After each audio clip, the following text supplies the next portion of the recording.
South ఇండియాలోని అతి తక్కువ ధరలకి రత్నాలనందించే ఏకైక సంస్థ 6JVR.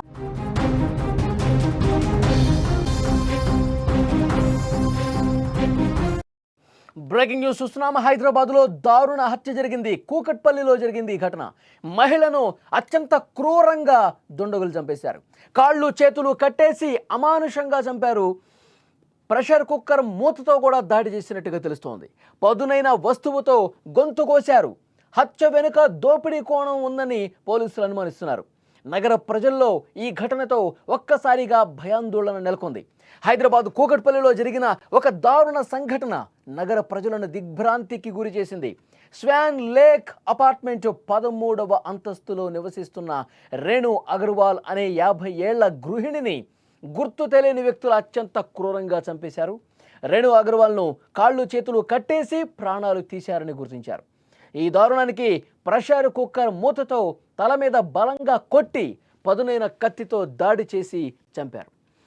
ఈ విషయాన్ని పోలీసులు వెల్లడించారు. ఈ ఘోరానికి గల కారణం ఇంకా స్పష్టంగా తెలియకపోయినా పోలీసులు దోపిడీ కోణంలో దర్యాప్తుని వేగవంతం చేస్తున్న పరిస్థితి. కూకట్పల్లిలోని స్వాన్ లేక్ అపార్ట్మెంట్లో రేణు అగర్వాల్ తన భర్త కుమారుడితో కలిసి నివసిస్తున్నారు. రోజులాగే భర్త కుమారుడు తమ పనుల మీద బయటకు వెళ్లారు. మధ్యాహ్నం భర్త ఫోన్ చేస్తే రేణు అగర్వాల్ లిఫ్ట్ చేయాల. చాలాసార్లు ఫోన్ చేసి లిఫ్ట్ చేయాల. అనుమానం వచ్చిన భర్త హుటాహుటిన ఇంటికి వచ్చాడు. ఇంట్లో తాళం బయట నుంచి వేసి ఉంది. అనుమానం ఇంకా పెరిగి పక్క ఫ్లాట్ నుంచి ఒక ప్లంబర్ సహాయంతో బాల్కనీలోకి దిగారు.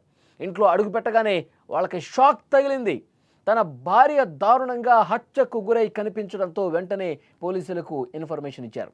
పోలీసులు ఘటనా స్థలానికి చేరుకుని దర్యాప్తు చేస్తూ ఉన్నారు. ఈ కేసులో ఇంట్లో పనిచేసే వ్యక్తే పోలీసులు ప్రాథమికంగా అనుమానం వ్యక్తం చేసింది. ప్రాథమికంగా వాళ్ళు దర్యాప్తులో తేలింది.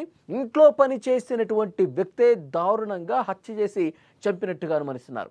కొద్ది రోజుల క్రితం జార్ఖండ్ నుంచి పనికి వచ్చిన ఒక వ్యక్తిపై వాళ్ళకు అనుమానం ఉంది. అపార్ట్మెంట్లోని సీసీటీవీ ఫుటేజ్లో అనుమానాస్పదంగా ఆ ఇద్దరు వ్యక్తులు కనిపించారు. లిఫ్ట్లో వెళ్తున్న దృశ్యాలు కూడా రికార్డ్ అయ్యాయి. వాటి ఆధారంగా నిందితుల కోసం గాలింపు చర్యలు ముమ్మరం చేశారు. పోలీసులు హత్య కేసు వెనుక ఉన్న కారణాలను శోధిస్తూ ఉన్నారు. నిందితులు పట్టుబడితేనే ఈ హత్యకు అసలు కారణం ఏంటి, ఈ మిస్టరీ వెనుక ఏముంది బయటపడే అవకాశం ఉంది. చాలా దారుణమైనటువంటి ఘటన. హైదరాబాద్లో ఎప్పుడు ఏం జరుగుతుందో ఎవరూ కూడా ఊహించలేని పరిస్థితి కనిపిస్తోంది. ఇంట్లో ఒక మహిళ ఒంటరిగా ఉందంటే ఆమె సేఫా కాదన్న ఒక డౌటు ఇప్పుడు కనిపిస్తోంది. ఎంత దారుణం చూడండి. ఇంట్లో ఆ అపార్ట్మెంట్లో పనిచేసే వ్యక్తి జార్ఖండ్ నుంచి వచ్చాడంట. జార్ఖండ్ నుంచి పనిలో అక్కడ అపార్ట్మెంట్లో పనిచేస్తూ ఉన్నాడు. అక్కడ ఈ ఫ్లాట్కి పైన ఇంకో వ్యక్తి, అతనికి ఫ్రెండ్షిప్ కూడా ఉందంట. ఎందుకంటే సీసీ ఫుటేజ్లో ఇద్దరు వ్యక్తులు వెళ్ళటం గమనించారు. లిఫ్ట్లో ఇద్దరు వ్యక్తులు వెళ్ళటం గమనించారు. వీళ్ళ మీదే ప్రధానంగా అనుమానం వ్యక్తం చేస్తున్న పరిస్థితి. విజువల్స్లో మీరు స్క్రీన్ మీద కూడా చూడొచ్చు. ఆ ఇద్దరు వ్యక్తులు అదే సమయంలో ఎప్పుడైతే ఈ ఘటన జరిగిందో ఈ సమయంలో అనుమానాస్పదంగా కనిపించారు. లిఫ్ట్ దగ్గర ఉన్నారు. వాళ్ళిద్దరూ మాట్లాడుకుంటున్నారు. నవ్వుకుంటూ మాట్లాడుకుంటున్న పరిస్థితి కనిపిస్తోంది. వీళ్ళ తర్వాత నుంచి బైక్ ఎక్కి వెళ్ళిపోయారు. మళ్ళీ ఇటువైపు రాలేదు. ఆ పై ఫ్లాట్లో అతను ఉంటాడు కదా, అతను కూడా రాలా. సో వీళ్ళే చేసి ఉంటారని చెప్పి అనుమానించారు. వీళ్ళ కోసం గాలిస్తూ ఉన్నారు. ఇంకా వీళ్ళు దొరకలేదు. ఇంకా గాలింపు బృందాలు శోధిస్తాను ఉన్నాయి. వాళ్ళు ఎక్కడ ఉన్నారు అన్న దానికి సంబంధించి. అంటే ఈ హత్య గల కారణం ఏంటి? డబ్బుల కోసమా, దోపిడీ చేయడం కోసమా? ఇంట్లో 1,00,000 రూపాయలు కనిపించట్లేదని కూడా ఒక సమాచారం వస్తుంది. ఇంకా పోలీసులు క్లారిటీగా ఇవ్వలేదు. దోపిడీ కోసమే, వాళ్ళ ఇంట్లో ఉన్నటువంటి విలువైన వస్తువులు చోరీ చేయడం కోసమే వీళ్ళు వచ్చారు. ఆమెని దారుణంగా చంపేసి అక్కడి నుంచి సొమ్ముతోనో లేకపోతే నగలతోనో ఉడాయించినట్టుగా ఇన్ఫర్మేషన్ వస్తుంది. సో వీళ్ళని కనిపెట్టే పనిలో ప్రస్తుతం పోలీసులు ఉన్నారు. 4 పోలీసు బృందాలు ప్రస్తుతం వీళ్ళ కోసం గాలిస్తున్నటువంటి పరిస్థితి ఉంది. అంటే ఇంట్లో ఎవరు ఒంటరిగా ఉన్నారు, ఎవరిని మనం ఈజీగా బురిడి కొట్టించి డబ్బులు తీసుకోవచ్చు, ఎవరి మీద ఈజీగా మనం దాడి చేసి ఇంట్లో ఉన్నటువంటి విలువైన వస్తువులు చోరీ చేయొచ్చు. ఇలాంటి ఆలోచనతో చాలామంది దొంగలు, దోపిడీ దొంగలు, ముఠాలు పనిచేస్తూ ఉన్నాయి. దీని మీద పోలీసులు చాలా సీరియస్గా ఇన్వెస్టిగేట్ చేస్తూ ఉన్నారు. నిన్న ఘటనా స్థలాన్ని పరిశీలించారు. అక్కడ ఎప్పుడైతే ఈమె భర్త చూశాడో వెంటనే పోలీసులకి ఇన్ఫర్మేషన్ ఇచ్చిన తర్వాత పోలీసులు వచ్చారు. అక్కడ మొత్తం కూడా పరిస్థితిని పరిశీలించారు. ఆమెని చాలా దారుణంగా ఒక కత్తెర సాయంతో, ఇంకొక బలమైనటువంటి పదునైనటువంటి 2 కత్తులతో, కత్తెర కత్తులు చాలా దారుణంగా గొంతు కోసి కాళ్ళు చేతులు కట్ చేసి చంపినట్టుగా పోలీసులు నిర్ధారించారు. పోస్ట్మార్టం రిపోర్టుకి పంపించారు. అయితే ఇంకా ఏమైనా పాత కక్షలు ఉన్నాయా? వీళ్ళ మీద అనుమానం వ్యక్తం చేశారు, వీళ్ళని గాలిస్తూ ఉన్నారు. ఇంకెవరితో ఏమైనా గొడవలు ఉన్నాయా? ఈ మధ్యకాలంలో ఏమైనా గొడవలు జరిగిన సందర్భాలు ఏమన్నాయా? మీ మీద ఏమన్నా కక్ష పెట్టుకున్నటువంటి మనుషులు ఎవరైనా ఉన్నారా? గతంలో ఏమైనా గొడవలు జరిగిన సందర్భం ఉంటే ఆ డీటెయిల్స్ మాకు ఇవ్వండి, ఎవరి మీద అనుమానం ఉంటే ఆ డీటెయిల్స్ మాకు ఇవ్వండి అని చెప్పి మాట్లాడిన పరిస్థితి ఉంది. అలాగే వీళ్ళిద్దరు ఫోన్స్ కూడా చెక్ చేస్తూ ఉన్నారు. గత కొన్ని రోజులుగా ఎవరెవరికి కాంటాక్ట్ ఉన్నారో ఆ కాంటాక్ట్ సంబంధించిన డీటెయిల్స్ కూడా తీసుకుంటూ ఉన్నారు.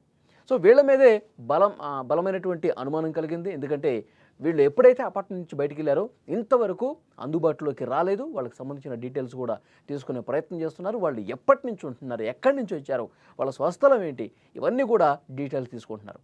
మనమందరం సురక్షితంగా ఉన్నామని భావించే ఇళ్లలో కూడా ఇప్పుడు దారుణాలు పెరిగిపోతున్నాయి. ఇంట్లో సేఫ్, మన ఇల్లు మనకి సేఫ్ కాదు అనే విధంగా ఇలాంటి దారుణమైన ఘటనలు జరుగుతున్నాయి. కూకట్పల్లిలోనే జరిగింది. మొన్న కూడా కూకట్పల్లిలో 10 ఏళ్ల బాలికని సహస్రాన్ని ఎంత దారుణంగా చంపేశాడు ఆ బాలుడు. ఇంటి పక్కనున్న ఇంట్లో నుంచే ఆ టెర్రస్ మీద నుంచి ఈ బిల్డింగ్లోకి దూకి ఆ బ్యాట్ కోసం అంటే లోపలికి వచ్చి అడ్డొచ్చినటువంటి చూసినటువంటి ఆ సహస్రాన్ని చాలా దారుణంగా చంపేశాడు కదా. చంపేసి ఆ 10వ తరగతి బాలుడు కత్తితో పొడిచి చంపేసి మళ్ళీ ఏమీ తెలియనట్టు వెళ్ళిపోయాడు. అంటే మన ఇంట్లోనే మనకు అసలు సురక్షితమైనటువంటి ప్లేస్ కానప్పుడు ఇంకెక్కడుంది భద్రత? ముఖ్యంగా మహిళలకి, అమ్మాయిలకి ఈ సిటీలో భద్రత లేదా అని విమర్శించే పరిస్థితి వస్తుంది. సెక్యూరిటీ ఉండే అపార్ట్మెంట్స్లో కూడా నేరగాళ్ళు చొరబడుతున్నారు. అంత పెద్ద అపార్ట్మెంట్లో కింద సెక్యూరిటీ వాళ్ళు ఉంటారు. దేనికోసం వెళ్తున్నారు, ఎవరిని కలుస్తూ ఉన్నారు? ఒకవేళ వాళ్ళు ఆ ఫ్లాట్కి వెళ్ళేట్టయితే ఆ ఫ్లాట్ యజమానులతో లేదంటే ఆ ఫ్లాట్లో అద్దెకుంటున్న వాళ్ళతో ఇన్ఫర్మేషన్ తీసుకుని ఇతను వస్తున్నాడు, పంపించాలా వద్దా, ఇవన్నీ కూడా డిస్కస్ చేస్తారు, సమాచారం ఇస్తారు. కానీ ఇంత సెక్యూరిటీ ఉండే ఇలాంటి అపార్ట్మెంట్స్లో కూడా ఇంత దారుణమైనటువంటి ఘటనలు, హత్యలు జరుగుతున్నాయంటే ఇంకెక్కడుంది భద్రత? కూకట్పల్లిలో ఇలాంటివి జరగటం అనేది నిజంగా ప్రజల్ని భయాందోళనకు గురి చేస్తోంది. ఈ వీడియో చూసినటువంటి ప్రతి ఒక్కరూ స్పందించండి. కూకట్పల్లిలో ఇంత దారుణంగా పగలు ఒక మహిళని, ఒంటరిగా ఉన్నటువంటి మహిళని చంపటాన్ని ఏ విధంగా చూస్తున్నారు? ఈ విధంగా ఈ జార్ఖండ్కి సంబంధించిన వ్యక్తులు చంపి ఉంటారని చెప్పి మీకు కూడా అనుమానం కలుగుతుందా, లేకపోతే ఇతర కారణాలు ఏమైనా ఉంటాయా? Please comment. ఒక మహిళ 50 సంవత్సరాల వయసున్న మహిళ, ఆవిడ హత్యకు గురై ఉంది. ఆవిడ ఒంటి మీద కత్తిపోట్లు ఉన్నాయి. సీజర్ తోటి మేము క్షుణ్ణంగా పరిశీలిస్తే సీజర్ తోటి, చాకులతోటి 2-3 చాకులు కూడా వాడి గొంతు కూడా కట్ చేసి చంపినట్టుగా కనిపిస్తూ ఉంది. ప్రైమరీ సస్పెక్ట్స్ వాళ్ళ ఇంట్లో పనిచేసే జార్ఖండ్కి చెందిన వ్యక్తి. అతను చేసినట్టుగా మేము అనుకుంటున్నాము. 20 years ఉన్నాయి అతనికి.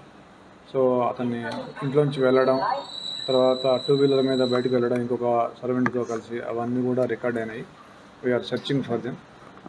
ఎలా తెలిసిందంటే సాయంత్రం 5 గంటల నుంచి వాళ్ళ భర్త, ఒక బాబు, ఆవిడ, ముగ్గురు ఉంటారు ఇంట్లో. వాళ్ళు బిజినెస్కి షాప్కి వెళ్ళిపోయినారు పొద్దున్నే 10 o'clockకి.